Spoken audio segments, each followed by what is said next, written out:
Kamot.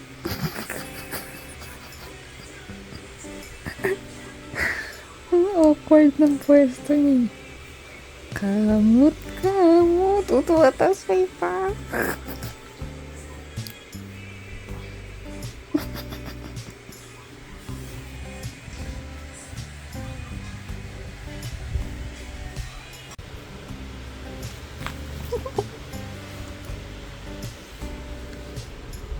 Ay, Susie.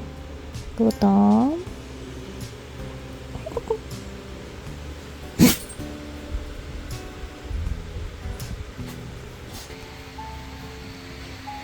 Oops, I forgot my slippers. The dogs are sleeping. Bagong ligo si Kuskus. Si Josie. Ito lahat for keeps. Ito damit. May tapon. Diyan sa ilalim. Babato, tulog. Hey guys mo.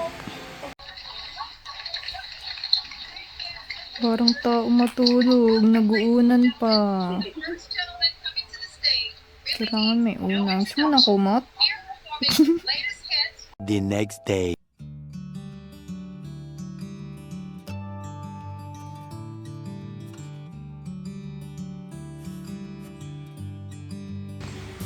Unbox na natin to. Yung mga in-order natin. Para sa next business. Oops. Ito.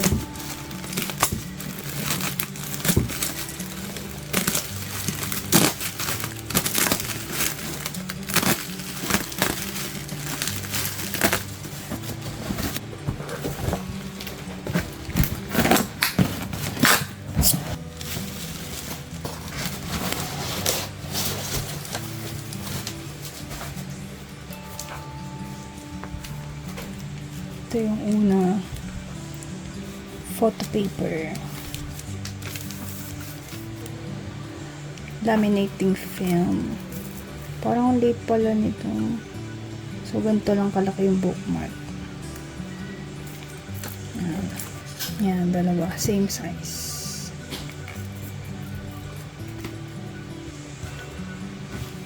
Next, yung corner puncher.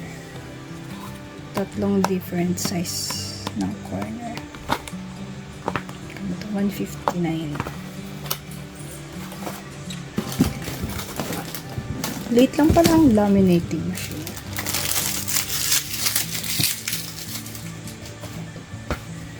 Oficom yung brand. Ayan. May libre siyang film na A4 din. Nice.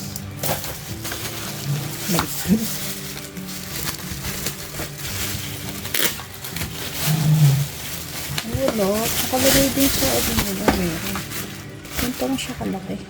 Tapos ito yung paper trimmer. Yung kalahati na siya. Usually ganito yun eh. Kalaki. Ito kalahati na.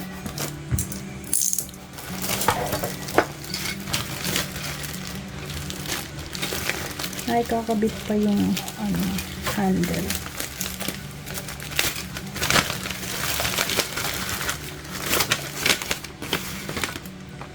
Ito yung itsura niya. Ito yung handle ito. Oops. Ayun! Yung free! Ito yung free na puncher.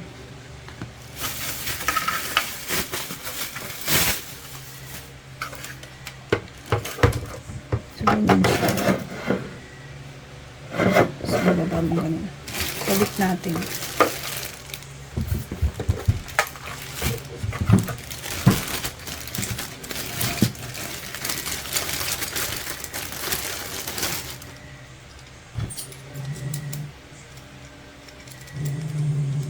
Tanggalin muna natin yung screw.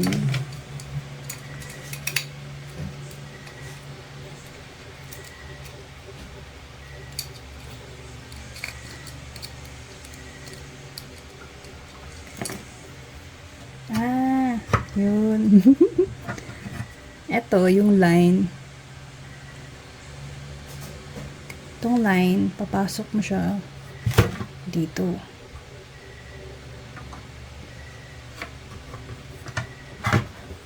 Yan. So, may screw. Wala.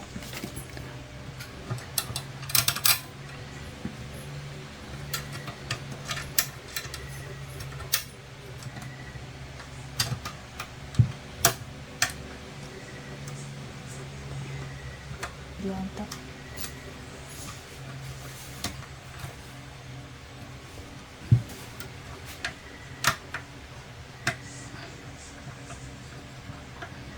Tambay higpit ko pabalik.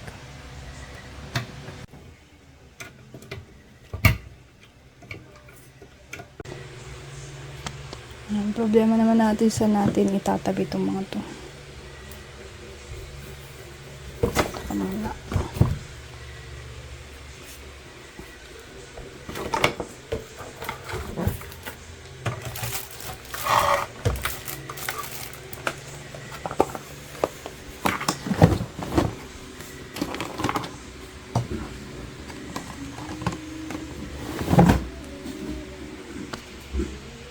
One eternity later. Ito yung first trial. Mali tayo ng print kasi hindi sila pantay sa likod. Kasi naka ano siya sa left side. So yung pangalawa kong piniprint, naka center na siya both para pantay sila pag ginapit. Ito hindi pantay. May piprint na siya. Saktong-sakto pa yung size eh.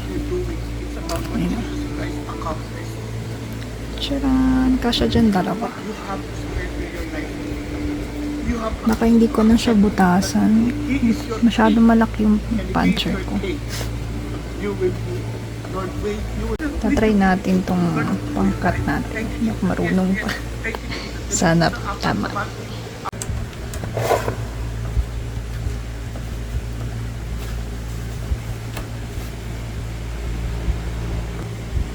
Pantay na ba?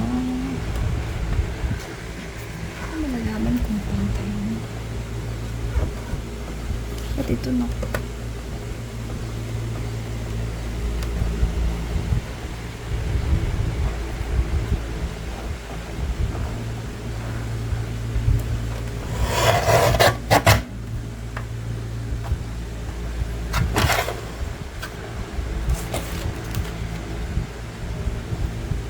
Di pantay.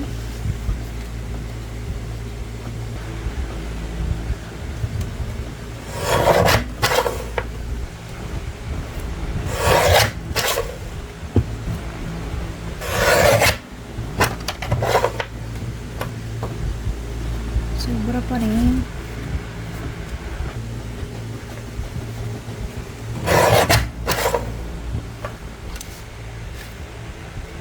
Yun, perfect.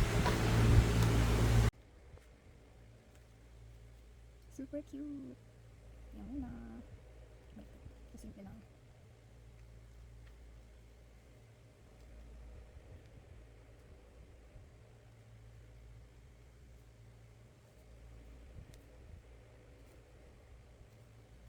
Kaso hindi pantay sa likod. Not bad sa first trial. Yung likod ng problema. Try naman natin yung laminator. Ilalagay mo lang siya sa hot. Tapos hintayin mo siyang parang preheat ng oven, ganun.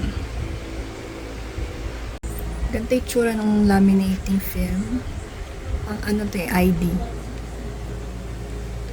So magkadikit na siya. Pag ipapasok mo siya doon, dapat una yung nakasara.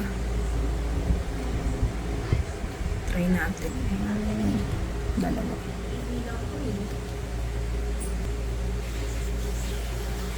Nagaganyan yung mag-YouTube. Ayun, nag-green na siya. Sabihin niya ito, pwede na magpasok ng film.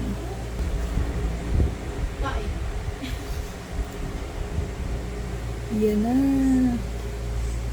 Dalawa pa tayo.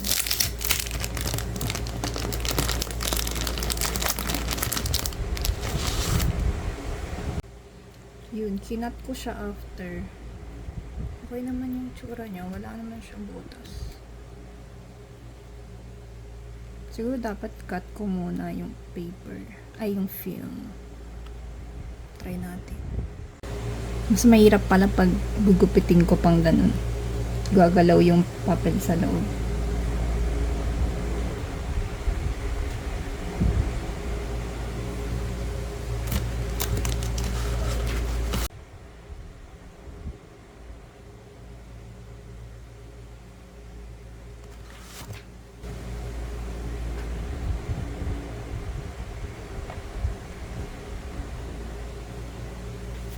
Pwede yata dalawang ganun.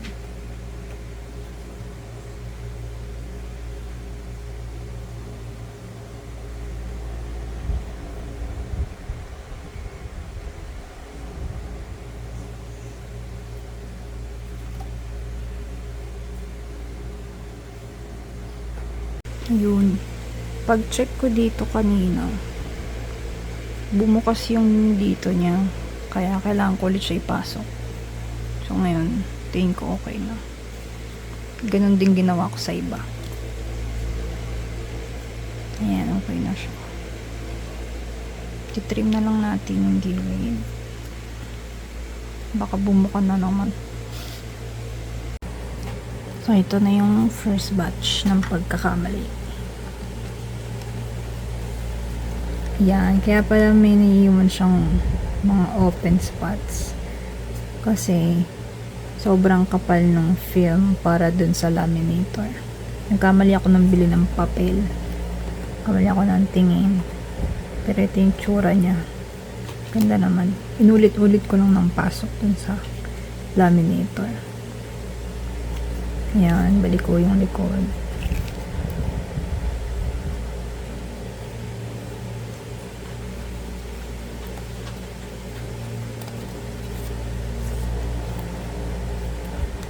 Tapos tinry ko din siya sa bond paper lang. So ito yung kinalabasan. Ito yung maling print. Ito nag-close agad to. Pero hindi ko na pinrintan yung likod. Ayan. Okay naman siya. Baliktad. Hindi nga lang maganda yung pagka-print kasi bond paper lang. Kasi yung kulay niya hindi vibrant.